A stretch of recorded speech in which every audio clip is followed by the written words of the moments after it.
Smell hit me first. Bacon grease and something floral, some perfume I didn't recognize, mixing together in a way that made my stomach turn before I even stepped through the door. I'd driven 11 hours from Sudbury with the windows cracked because the heater on my old Civic had been acting up since January. My hands were stiff. My back ached. I hadn't slept properly in 2 nights. I stood in my own doorway and thought, something is wrong. The mat was different. Someone had replaced my doormat, the ugly green one my son had given me for Christmas 3 years ago, the one I'd always meant to throw out but never did, with a beige one that said Home Sweet Home in cursive. A stranger's mat. On my porch. I almost laughed. Then I didn't. The key still worked, at least. I pushed the door open slowly, the way you do when you're not sure what's on the other side. My living room had been rearranged. The couch was against the wrong wall. My grandmother's side table, the maple one, the one I refinished myself in 1987, was gone, replaced by a glass-topped thing that belonged in a condo showroom. There were shoes everywhere. Big shoes. Men's shoes. 2 pairs of sneakers I'd never seen, and a pair of women's boots with a heel so high I couldn't imagine walking across an icy driveway in them. "Hello?" I called out. Nothing. Then footsteps on the stairs. Heavy, unhurried footsteps that stopped at the landing. The man looking down at me was maybe 35, broad shoulders, stubble that was trying to be a beard. He was holding a coffee mug with both hands and looking at me like I was the one who'd wandered into the wrong house. "Can I help you?" he said. I looked at him for a long moment. I thought about everything I wanted to say. I thought about the 11 hours I'd just driven, and the 6 months before that, and my daughter's voice the last time we'd spoken on the phone. Thin and careful, like she was choosing every word. "Where is my daughter?" I said. He tilted his head. "Sorry, who are you?" "I'm her mother," I said, "and this is my house. So I'll ask again, where is she?" I should go back a bit. My name is June. I'm 63 years old. I lived in a 3-bedroom house in Barrie, Ontario, about an hour north of Toronto. Nothing fancy. A 1970s split level on a corner lot, aluminum siding that needed painting, a backyard with a garden I'd been working on for 15 years. My husband, Ray, passed away from a stroke 4 years ago.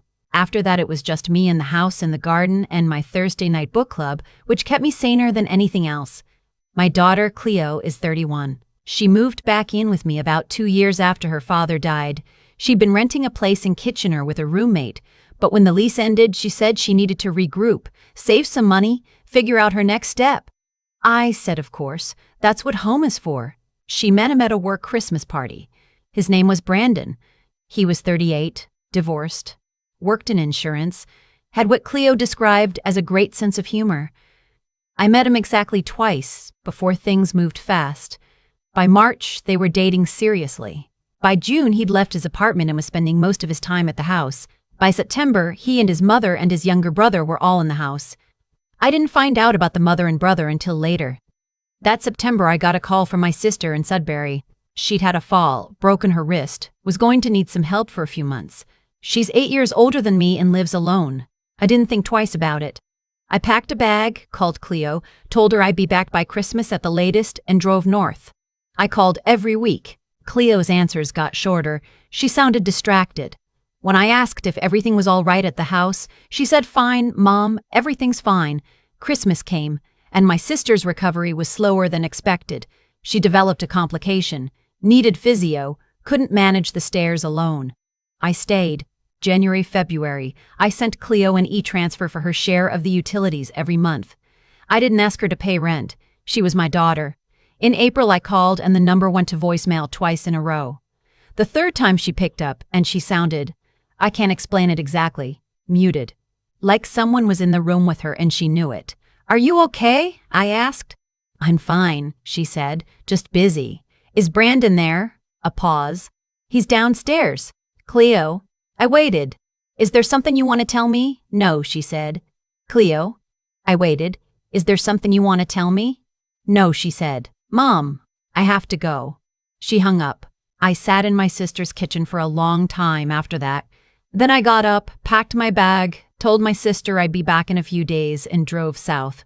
I did not call ahead. So there I was, standing in my own rearranged living room, looking up at a man I'd met once at a Tim Hortons in the fall, when Cleo had insisted I come by for a coffee before I headed to Sudbury. "You're Brandon," I said. He came down the rest of the stairs slowly, still with the coffee mug, still with that look on his face. "Yeah?" he said. "June? Right. Cleo mentioned you might be coming back around the summer." "It's April," I said. "Right, well." He shrugged, made a vague gesture toward the kitchen. "She's not here right now. She went to get groceries." I walked past him into the kitchen. The table had 4 chairs around it instead of 2. There was a woman sitting at it in a housecoat reading something on a tablet, a cup of tea going cold at her elbow. She looked up. "Oh," she said. Not hello. Just "oh." "Who are you?" I said. She set the tablet down. She was maybe 60, hair dyed a shade of auburn that didn't quite work against her complexion, fingernails done in a dark plum. She looked at me the way you look at a vaguely inconvenient weather forecast. "I'm Sharon," she said. "Brandon's mom. Why are you in my kitchen?" She picked up her tea. "Brandon said the house had room. We were in a bit of a situation with our lease." I turned around. Brandon was in the doorway. "How long has she been here?" I asked him. "A while," he said. "How long is a while?" He looked at his mother. His mother sipped her tea. "Since November," he said. November! I'd left in September. 2 months after I'd gone, his mother had moved in. And then I thought about what he'd said. We were in a situation. We. "You said we," I said. "Who else?" His younger brother's name was Dex. Dexter technically, but he went by Dex. He was 26 and apparently in between jobs, which in practice meant he slept until noon and played video games in the room that used to be my sewing room, the one with a good south-facing window. I found this out when I walked upstairs. I had not asked for a tour. I simply walked up to see my own bedroom and opened every door on the way. Bathroom, someone else's shampoo, someone else's razor, a damp towel on the floor, sewing room, Dex, asleep, mouth open, controller in his hand, the TV mounted on the wall where I used to have a print of the Rado Canal in winter. My bedroom, made up with different sheets. A navy duvet I'd never seen. 2 pillows with cases that didn't match mine. A phone charger snaking across the floor. I stood in my bedroom doorway and breathed through my nose for a count of 10. Then I closed the door, walked back downstairs, and said to Brandon, who had followed me up and back down like a border guard who wasn't sure of his authority, "Where is my daughter sleeping?" He didn't answer right away. "Brandon." I kept my voice level. "Where is Cleo sleeping?" He looked at his feet. Then he nodded toward the back of the house. The laundry room was off the back hallway, next to the door that led to the garage. It was not large. When we'd moved in, Ray had built a set of shelves along one wall for the detergent and the ironing board and the extra light bulbs. There was the washer, the dryer, a utility sink, and in the corner, an air mattress. Cleo's duvet, the yellow one she'd had since university, folded on top of it. Her overnight bag was against the baseboard. Her running shoes were tucked under the shelving unit. It was very neat, very small, and it smelled like dryer sheets. I pressed my hand to my mouth. I stood there for a full minute without moving. My daughter, my 31-year-old daughter in the home she'd grown up in, was sleeping on an air mattress in the laundry room, while her boyfriend's mother had my bedroom and his brother had my sewing room and he, presumably, had Cleo's room. I turned around and walked back into the kitchen. Sharon was still at the table. Brandon had come in after me. I looked at both of them. "You need to leave," I said. "All 3 of you. I need you out of this house." Sharon set down her tea. "Excuse me. This is my house," I said. "I own it. My name is on the deed and the mortgage. You are not on the lease. There is no lease. You are not invited by me. I'm asking you to leave." Brandon crossed his arms. "Look, Cleo said it was fine. She didn't have a problem with it." "Cleo doesn't own this house," I said. "I do." Sharon picked up her tablet again. Actually picked it up. "I think this is something you should discuss with your daughter." "I intend to," I said, "after you're gone." She looked at me over the rim of her reading glasses with an expression that I can only describe as practiced condescension, the kind that comes from years of winning small arguments with people who back down. I did not back down. Cleo came home 40 minutes later, 2 grocery bags in each hand, and stopped dead in the doorway when she saw me standing in the kitchen. "Mom," she said. Hi, sweetheart, I said. Her face did something complicated. She set the bags down on the counter and looked at Brandon, who was now at the kitchen table where his mother had been, and then back at me. You didn't say you were coming, she said. No, I said. I didn't. We looked at each other across the kitchen. I'd had 6 months of phone calls, 6 months of her voice getting quieter, 6 months of lying in my sister's guest room at night, wondering what was happening in my own house.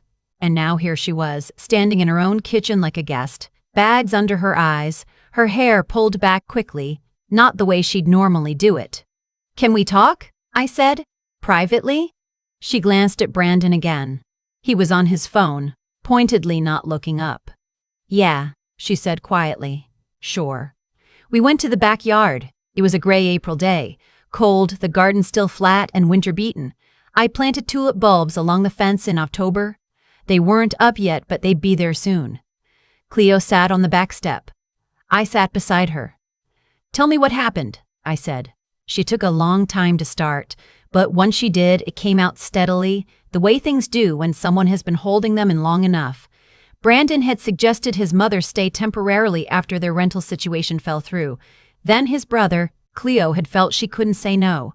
Brandon made her feel that it would look selfish, look like she was against his family, look like she didn't really love him. When she'd raised the issue of space, he'd said they could move into the bigger room, meaning my room, and she could use the sewing room.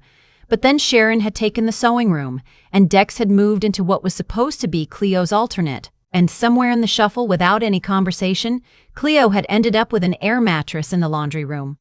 She'd been there since February. She'd stopped calling me as much because Brandon monitored her calls. Not directly. He didn't take her phone. But he'd be in the room, or he'd ask who she'd been talking to, or he'd make a comment afterward about how she'd seemed anxious after talking to me, like I was somehow causing her distress by existing. I kept thinking I was overreacting, she said, like maybe this is just what being in a serious relationship looks like. Compromise. Cleo, I said as gently as I could. Sleeping on an air mattress in a laundry room is not compromise.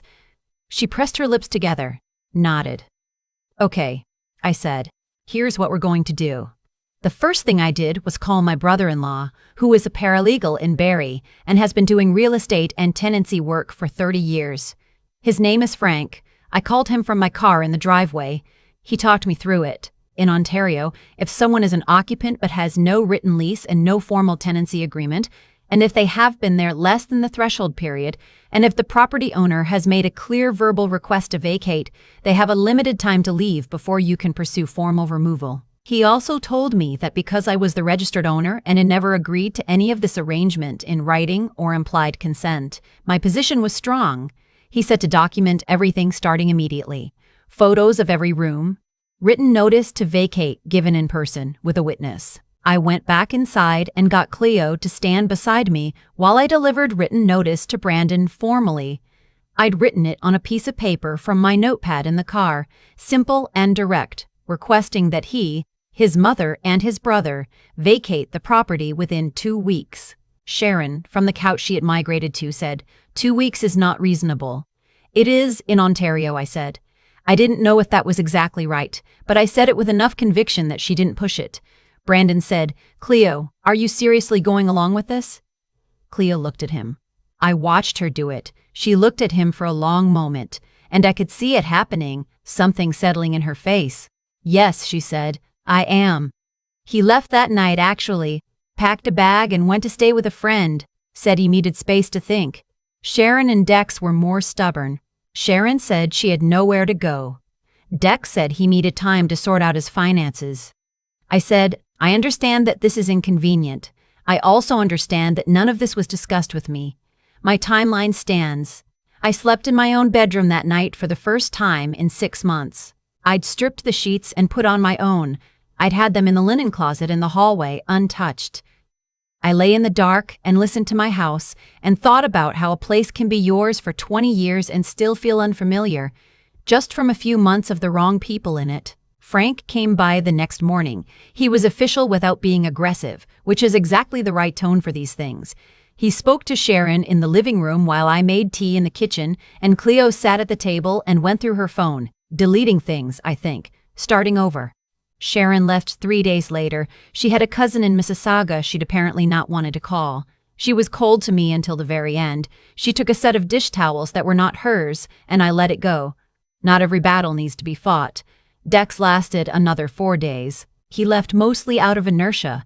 Once his mother was gone and the internet password was changed and the fridge was suddenly less full, there wasn't much to stay for. The Brandon situation was harder.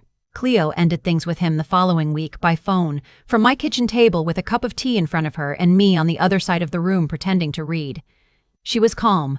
She said what she needed to say. She cried a little afterward and then dried her eyes and asked if I wanted to order Thai food, and I said yes, absolutely, let's do that. She stayed for 3 more weeks helping me get the house back to normal. We moved the furniture back. We found my grandmother's side table at the back of the garage, which, I should mention, I photographed and showed to Frank, who confirmed it was listed on my home insurance inventory and there were grounds to make it an issue if I wanted to. I didn't want to. I just wanted my table back. The canal print was gone from the sewing room wall. I never found it. We repainted the sewing room a color Cleo picked, a warm terracotta that I didn't think I'd like but actually do. We put up new shelves. She uses it as a home office now, 2 or 3 days a week when she comes to visit. She found a good apartment in Barrie in June, the main floor of a house on a quiet street, and she lives there alone, which she says feels like breathing again. There's a thing that happens when you've been through something like this. People want to know how you feel. Are you angry? Are you relieved? Was it worth it? And the honest answer is that it's not clean. I'm still angry sometimes when I think about walking into that laundry room.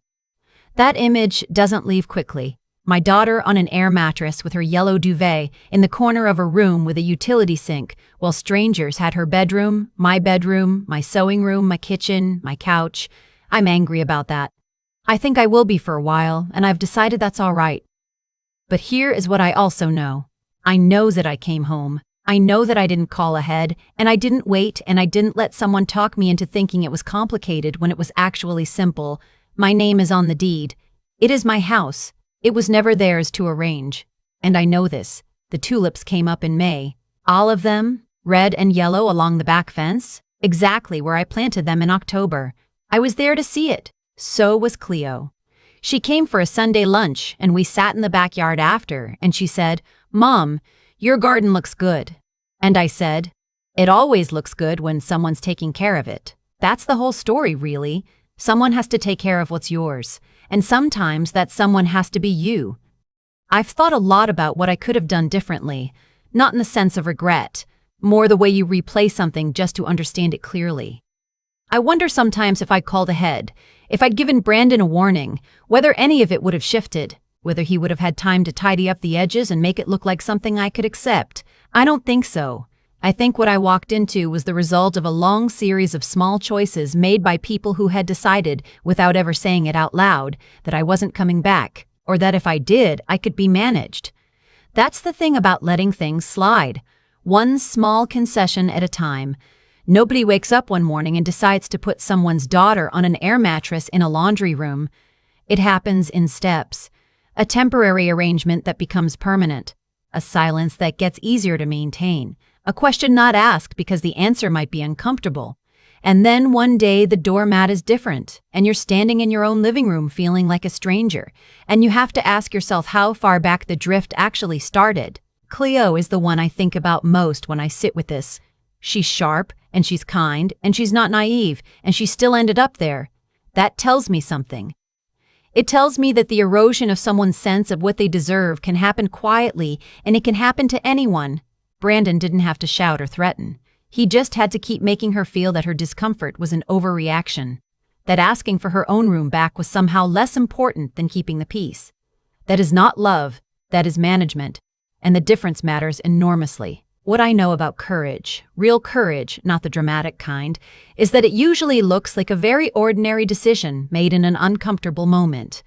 For me, it was writing a note on a piece of paper from my car and handing it to a man who clearly expected me to be flustered. For Cleo, it was sitting at the kitchen table looking at Brandon and saying yes. One word. I am still proud of that word. I also think about Frank, my brother-in-law, who picked up the phone on a Tuesday afternoon and talked me through tenancy law for 45 minutes and came over the next morning with his professional hat on. Knowing the right people matters. Knowing your rights matters. I didn't learn everything I needed to know in that parking lot, but I learned enough to stand firm, and that was sufficient. There is a kind of intelligence that has nothing to do with formal education. It's the intelligence of knowing when something is wrong and not letting anyone talk you out of that knowledge. It's the intelligence of staying calm when someone is counting on you to fall apart. I don't say that to congratulate myself.